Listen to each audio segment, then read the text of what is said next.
Monsieur le gouverneur, qu'est-ce qui vaut votre présence sur le terrain ce matin? Écoutez, comme vous avez pu le constater depuis quelques jours, dans le cadre de la politique initiée par Madame le ministre de la Salubrité Côte d'Ivoire Pays Propre, Yamoussoukro bouge. Et particulièrement, un collectif des associations des femmes de Yamoussoukro nous ont offert leurs bras pour rendre certaines artères de la ville propres. Et c'est avec Madame la directrice régionale de la salubrité et en compagnie de Monsieur le préfet, nous venons vers elle aujourd'hui pour leur apporter quelques mots d'encouragement et leur dire nos remerciements. Alors, l'opération Ville propre sera-t-elle pérennisée ou c'est pour uniquement l'indépendance? Elle dépend de nous. Parce que la propreté n'est pas que l'affaire du gouverneur, du maire et du préfet. Vous qui me tendez le micro, c'est votre affaire aussi. Il y a une politique de sensibilisation à faire. Il y a un comportement citoyen à avoir par rapport à la salubrité. Mais en tout cas, nous, autorités, avons décidé de maintenir la pression et même d'étendre.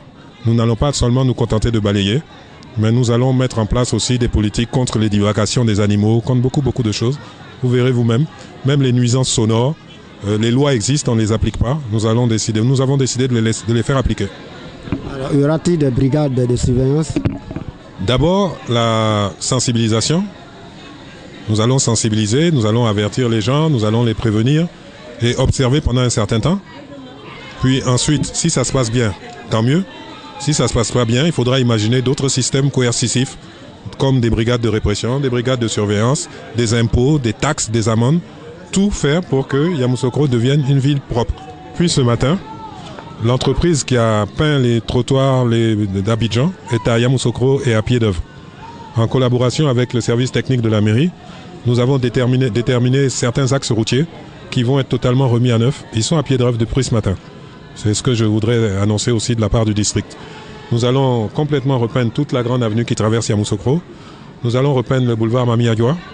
Nous allons repeindre aussi le pourtour de l'hôtel du président, le pourtour de la maison de la fondation, le pourtour du palais du président de la République.